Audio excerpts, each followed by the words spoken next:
नमस्कार दोस्तों, स्वागत है आप सभी का यूपीएससी उत्कर्ष पे। मेरा नाम है पूजा द्विवेदी। हाल ही में पाकिस्तान में एक हमले के बाद कुछ चीनी नागरिकों की मृत्यु हो गई है। ये चीनी नागरिक असल में चाइना पाकिस्तान इकोनॉमिक कॉरिडोर पर कार्य कर रहे हैं। चाइना पाकिस्तान इकोनॉमिक कॉरिडोर, जो कि खुद 2013 के बेल्ट एंड रोड इनिशिएटिव का एक इंटीग्रल फ्लैगशिप प्लान है। इसी के बारे में हम चर्चा करेंगे, क्या चीन की प्रतिक्रिया रही है और आगे चल के हम चीन और पाकिस्तान के संबंधों में इसको लेके किस प्रकार के डेवलपमेंट्स देख सकते हैं, वो सब हम देखेंगे। एक एक करके बात करते हैं। देखो, कराची में एक आत्मघाती हमलावर द्वारा 2 चीनी नागरिकों को निशाना बनाकर किए गए हमले में 2 चीनी नागरिकों की मृत्यु हो गई है और ये कराची में हुआ है। बात ये याद रहे कि यहीं पे कासिम पोर्ट भी है, जिस पर इम्पॉर्टेंटली सीपेक का कार्य चल रहा है। जिस प्रकार से यहाँ पे ये जो भी हमले बढ़ रहे हैं, ये कौन क्लेम कर रहा है, इसके बारे में भी जानना ज़रूरी है। ये कराची हवाई अड्डे के पास एक काफिले पर हमला हुआ था। काफिले की सुरक्षा कर रहे पाकिस्तानी पुलिस अधिकारी भी मारे गए हैं। आतंकवादी समूह बलूच लिबरेशन आर्मी ने हमले की जिम्मेदारी ली है, जो कि वहाँ पे सीपेक के अंतर्गत हो रहे कार्य को बहुत लंबे समय से निशाना बना रहे हैं। सबसे ज़्यादा दुख की बात तो ये है कि अभी हाल ही में शंघाई कोऑपरेशन ऑर्गेनाइजेशन की हेड्स ऑफ लीडर समिट होने वाली है, जिसमें प्रधानमंत्री मोदी को बुलाया गया था, पर यहाँ पे प्रधानमंत्री नहीं जा रहे हैं, डॉक्टर एस जयशंकर जा रहे हैं। 2015 के बाद ये पहली बार होगा, बहुत लंबे समय के बाद, कि एक मंत्री, एक बहुत हाई लेवल के मिनिस्टर पाकिस्तान विजिट करने वाले हों। इससे पहले 2015 में प्रधानमंत्री मोदी एक सरप्राइज विजिट करने के लिए पाकिस्तान गए थे। इसके बाद सुषमा स्वराज जी आखिरी मंत्री रही हैं जिन्होंने पाकिस्तान को विजिट किया है। हालांकि जो ये विजिट होने वाला है, इसका ये आप तात्पर्य ना निकालें कि किसी भी प्रकार से बायलैटरल रिलेशंस के सुधार में हम ध्यान देंगे। हमारा वहाँ ध्यान होगा शंघाई कोऑपरेशन ऑर्गेनाइजेशन, जिसमें चीन के डेलीगेशन को भी हम एक्सपेक्ट कर रहे हैं। इसके अलावा यह बम विस्फोट पाकिस्तान में शंघाई सहयोग संगठन की बैठक की मेज़बानी करने में 1 सप्ताह से पहले हुआ। पहली बार नहीं है कि बलूच आर्मी ने ऐसा कार्य किया है। इससे पहले भी पाकिस्तान में चीनी नागरिकों को निशाना बनाया जा चुका है। बलूच विद्रोहियों ने अगस्त में भी बयान जारी किया था कि अगर चीनी नागरिकों ने ग्वादर और बलूचिस्तान को नहीं छोड़ा तो अंजाम भुगतना पड़ेगा। चीनी नागरिकों पर हुए हमले और चीन की तरफ से नाराज़गी को देखते हुए इंटेलिजेंस एजेंसियां ये भी मान रही हैं कि पाकिस्तान में चीनी नागरिकों की सुरक्षा का जिम्मा चीन खुद अपने हाथ में भी ले सकता है। हाल ही में जिस एक काफिले पर हमला हुआ वह port Qasim electric power company का ही था। पोर्ट कासिम परियोजना में कराची के पास 2 कोयला बिजली संयंत्रों का निर्माण शामिल है, जिसमें से एक चालू है। यह $46 बिलियन की चीन पाकिस्तान आर्थिक गलियारे परियोजना का हिस्सा है। अगर हम इस परियोजना की बात करें तो ये काशगर, जो कि शिनजियांग प्रोविंस में है चाइना के, ग्वादर पोर्ट तक जाएगा। ये चाइना का बेल्ट एंड रोड इनिशिएटिव, जो कि 3 कॉन्टिनेंट से होके जाएगा, यूरोप, एशिया और अफ्रीका, उसका एक बहुत इम्पॉर्टेंट पार्ट है। हालांकि ये भारत के पाकिस्तान ऑक्यूपाइड कश्मीर, गिलगित बल्तिस्तान से होके जा रहा है, जिस पर भारत ने बहुत कड़ी निंदा जताई थी। साथ ही साथ इस पर हमारे रिजर्वेशंस को हमने चीन तक भी पहुंचाया था, क्योंकि ये हमारे इंडिया का सॉवरेन हिस्सा है। इस वजह से इसको चाइना पाकिस्तान इकोनॉमिक कॉरिडोर नाम देना सही नहीं है। इसके अलावा अगर हम बात करें तो ये पाकिस्तान में बलूच आर्मी कैसे कार्य कर रही है, चीनी दूतावास ने एक बयान में भी कहा कि पाकिस्तान में चीनी दूतावास और महावाणिज्य दूतावास इस आतंकवादी हमले की कड़ी निंदा करता है, निर्दोष पीड़ितों के प्रति गहरी संवेदना जताई और घायलों और परिवारों के प्रति सच्ची सहानुभूति व्यक्त की। पाकिस्तानी पक्ष के साथ मिलकर इसके बाद की स्थिति से निपटने के लिए हर संभव प्रयास भी हो रहे हैं और यहाँ पे पाकिस्तान में इस प्रकार के हमले की गहन जांच भी शुरू कर दी है।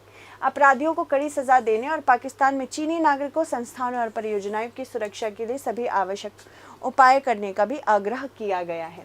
जबकि पाकिस्तान में चीनी नागरिकों से सतर्क रहने, सुरक्षा स्थिति का पूरा ध्यान देने, सुरक्षा उपायों को मजबूत करने और सुरक्षा सावधानी बरतने का भी हर संभव प्रयास किया जा रहा है। तो अगर हम बात करें, कुछ ऐसे प्रोविंसेस बटे हुए हैं।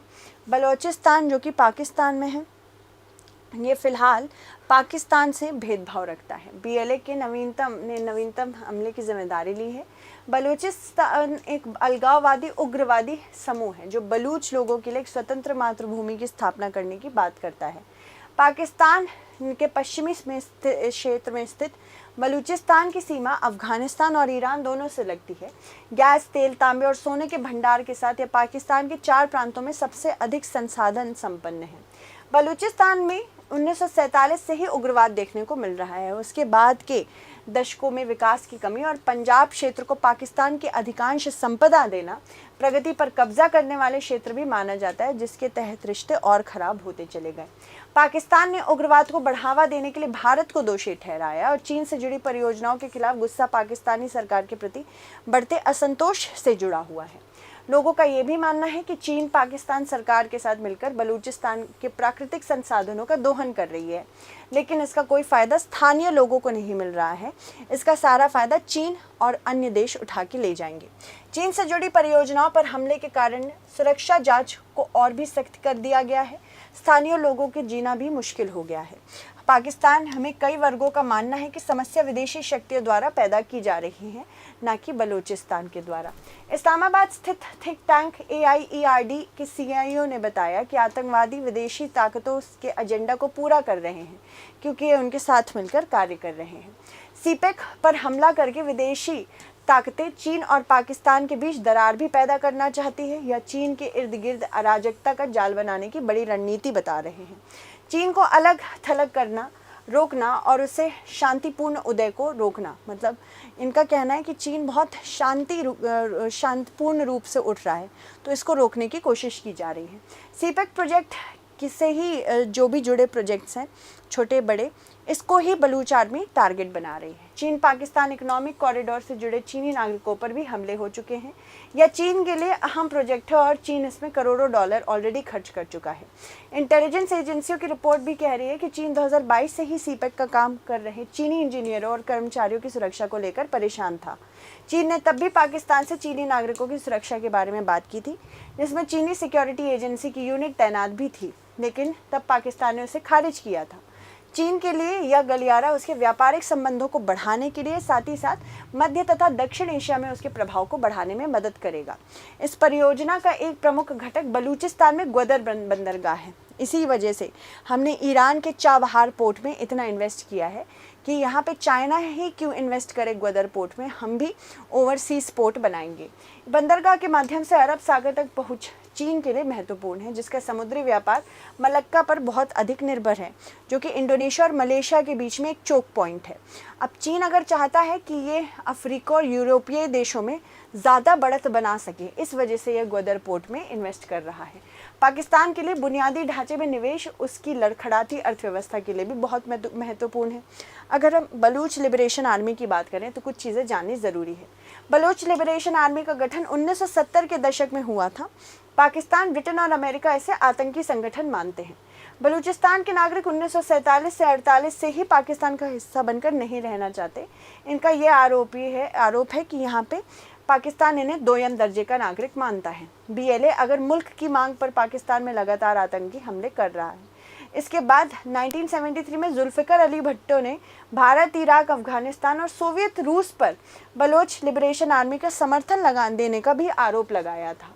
जब तानाशाह जनरल परवेज़ मुशर्रफ नवाज शरीफ के तख्ता पलट पर पाकिस्तान में सत्ता संभाली, वर्ष 2000 में बलूचिस्तान हाईकोर्ट के जस्टिस नवाब मीरी की हत्या करवा दी गई थी। पाकिस्तानी सेना ने सत्ता के इशारे पर इस केस में बलूच नेता खैर बख्श मीरी को गिरफ्तार किया। इसके बाद से बलूच लिबरेशन आर्मी एक बार फिर सक्रिय हुई। ऐसे में कुछ विशेषज्ञों का ये भी दावा है कि BLA की आधिकारिक स्थापना 2020 में हुई। इसके बाद से बलूच लिबरेशन आर्मी ने बलूचिस्तान के विभिन्न इलाकों में सरकारी प्रतिष्ठानों और सुरक्षा बलों पर हमले शुरू किए। इस समूह में शामिल ज़्यादातर लगा के मैरी और बुगती जनजाति से थे। साथ ही साथ ये जनजातियां क्षेत्रीय स्वायत्तता पाने के लिए अब भी पाकिस्तान सरकार से लगातार लड़ रही हैं। तो यहाँ पे इससे संबंधित कुछ प्रश्न आ सकते हैं, जैसे कि बलूच लिबरेशन आर्मी के संदर्भ में आपको निम्नलिखित कथनों पर विचार करना है। पहला कथन, बलूच लिबरेशन आर्मी का गठन 1970 के दशक में हुआ था। पाकिस्तान, ब्रिटेन और अमेरिका इसे आतंकी संगठन मानते हैं। तो आपको बताना होगा कि इनमें से कौन सा कथन सत्य है। क्या इसमें कथन केवल एक सत्य है, क्या इसमें कथन दो सत्य है, या दोनों सत्य हैं, या इनमें से कोई भी सत्य नहीं है। इसके अलावा इस पे एक मेंस क्वेश्चन भी आ सकता है कि किस प्रकार से पाकिस्तान की स्थिरता भारतीय सुरक्षा के लिए बहुत ज़्यादा ज़रूरी है, क्योंकि पाकिस्तान अगर अस्थिर रहेगा तो इससे भारत की सुरक्षा स्पेशली जम्मू कश्मीर क्षेत्र में बहुत ज़्यादा चिंताजनक हो जाएगी। So thank you so much everyone, stay updated.